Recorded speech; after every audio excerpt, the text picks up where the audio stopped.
14, junior midfielder Yuna McCormack. Coach, we will start off with opening comments from you, followed by questions from the media. Please use a microphone from one of our volunteers. Identify yourself with your name and organization before your question. Go ahead, Coach.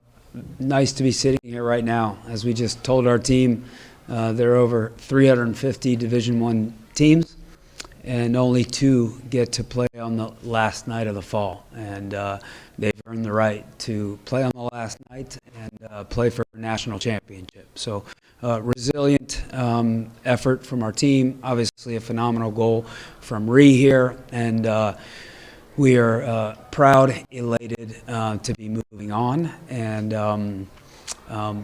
I need to give a little shameless plug here to the NCAA Division III men's tournament is going on right now, and my son's team, the Tufts Jumbos, won today as well, and they're playing in the national championship on Sunday. So go Noles, go Jumbos.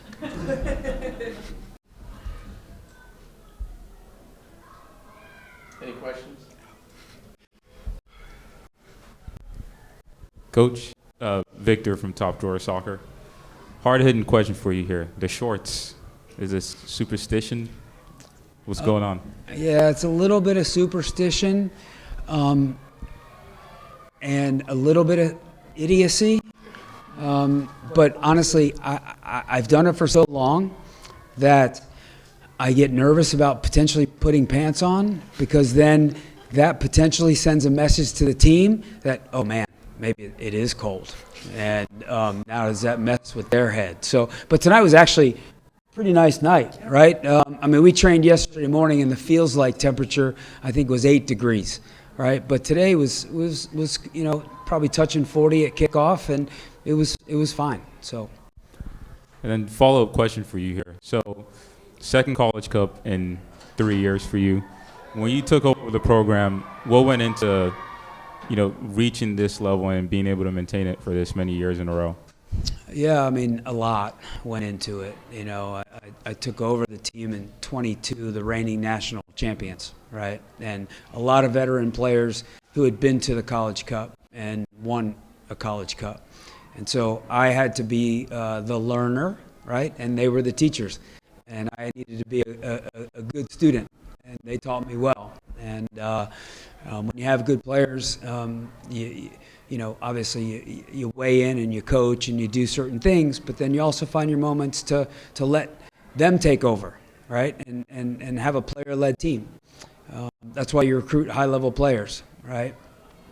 This fall, we've got a quiet team, right? And I think honestly that showed itself a little bit tonight, and we had to get into them a little bit at halftime because they were quiet, right? And we've been working on those voices throughout the season. Every year, every team is different, right? The 22 team, they taught me a lot. The 23 team, we kind of did it together.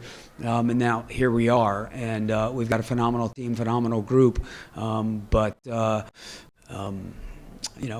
tonight we were a little quiet. And I thought a little foggy at times. We had some good moments, but then we had some moments where we put ourselves in trouble and things like that. And so obviously I'm getting off topic a little bit. It's front of brain right now, in terms of some of the things we did, and it relates to the coaching piece, right? And I was hoping that they were going to grab the game, but I do believe they needed me, right, in that halftime to wake them up a little bit, and whether that was scare the fear out of them or scare the fog out of them.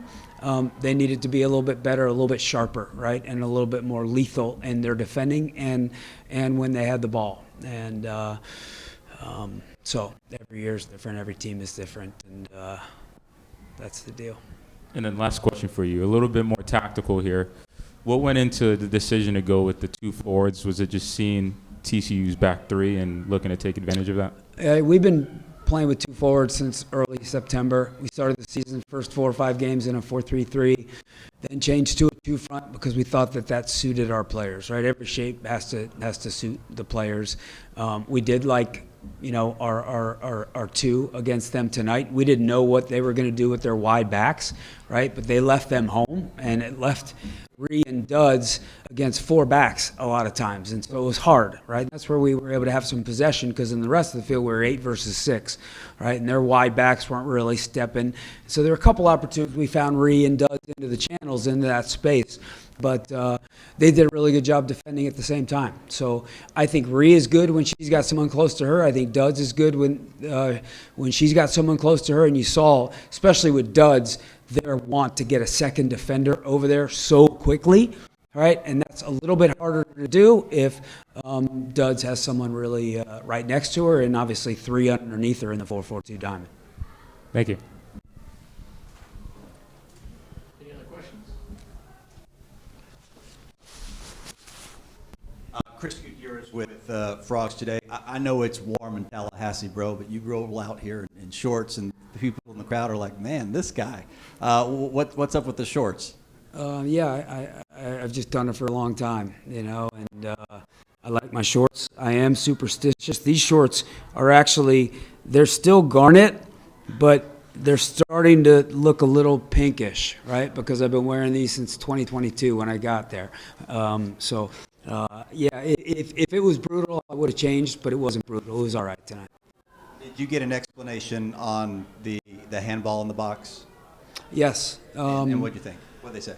They said, and it was the proper call based on what they said happened, and I didn't see what happened live, but it hit her body first and then hit her arm. And the rule is when that happens, then it's no handball. But that was a terrifying moment.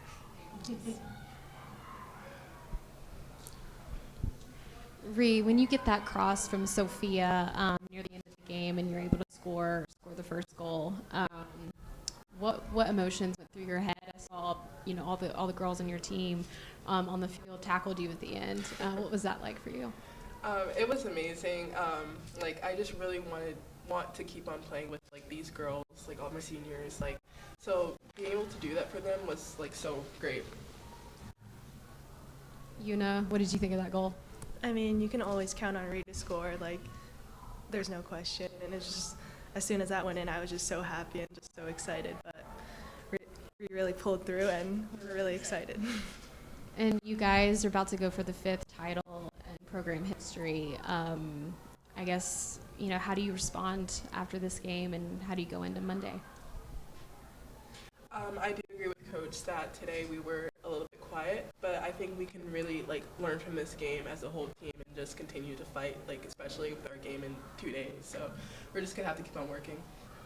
And as players, when he says quiet, what does that mean, from your perspective when he says that?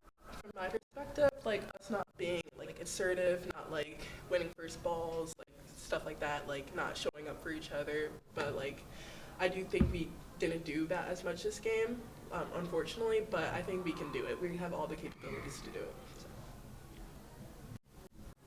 Any other questions? Hi, Sophie from 5 Wins, and this is a question for any of the 3 of you, but obviously we all see what happens on the field. But what was an off-the-field moment that made you think, we can be playing in December, we can be in the Final Four, we can now be in the championship? Great question. Anything come to mind for you guys? I would say, obviously we're super excited to play in a national championship, but for instance, right away we're focused on recovery and just preparing ourselves for that game. We're obviously very happy that we won today, but we're just focusing on the next one, and yeah. I would say, we obviously, when you lose, you talk, right? And you have meetings and things like that, right? We had a group of about 5 or 6 of our older players that are our leadership group, leadership council, and they came to us after the day after the Stanford game and said, we lost to Notre Dame on a Thursday, then we lost to Stanford 1 week later on the Thursday. And we had a meeting with them, called by them, right? And so when we're talking about player-led teams, that's what you need if you're going to be a champion. They came in and they had a list of things that they wanted to talk about. But Mimi Van Zanten's last words to us, she was reading off her phone, and then she just looked up and said, because we don't want to lose anymore, right? And so I think that is a sign of maturity desperation, right? Determination, right? And that's a moment, because those statistics in those two losses were actually really good for us. And so we had to clean some stuff up in terms of giving away goals. But it's like, okay, what's happening? What's the team doing, right? How's the team feeling, right? What are the actions they're taking? It's not a coach-led situation, right? And that's that group, right? And that's Mimi Van Zant and Jordan Dudley, right? Addie Todd, Sophia Wynn, and Heather Gilchrist are 5 of the 6, right? The last one being Cam. Cam hadn't won a national championship. The other 5 had. So they've been here. They know what it's like. They know what it takes. And they're looking at you saying, we don't want to lose anymore. Thank you. I got one quick last one. Okay. Coach, you know that TCU came into this game as kind of known about as the cardiac frogs, right? Kind of those last minute, last second goals. Handball aside in the box, you described as kind of the scariest moment. I mean, I think it was 3 seconds on the clock and Castaigne had the ball and it's 1-on-1. Or in your mind, are you thinking, here we go, these are the cardiac frogs? I was thinking that in that moment. I was thinking when they got a corner kick with 57 seconds left, right? Because what happens, right, actions and things that happen build confidence, right? And so I'm sure they believed that the goal was coming, right? And belief is a powerful thing. And so terrified, 100% terrified. But that's where, again, the resilience, Kate stepping up. We were winning a lot of aerial balls, right? I think, who won that last corner? Did you win that last corner in the air? I don't remember who won the first contact, but one of our players won that first contact. And those are the moments where teams are built, teams gain confidence, and start to feel like maybe you can be a champion. Congratulations. We wish you well. Thank you. Thank you. One more. Wrianna, this one's for you. So another clutch goal today, whether it was NC State earlier in the season, I think there was a Virginia game with another one. What kind of goes into your mind late in games to believe that I'm going to be the one to step up and take that final chance? I think it's definitely like my teammates, like they do so much, like everybody works so hard, and so for me to be able to like help them like continue, especially in this tournament, like that's all I want to do, just like help them like continue on so we can all like play more together. She's got ice in her veins, right? She really does, calm. Sometimes we're trying to get her not to be so calm, right? Right, Ree? Yeah. Congratulations, Coach. All right. Good luck Monday night. Thanks, guys. Appreciate it.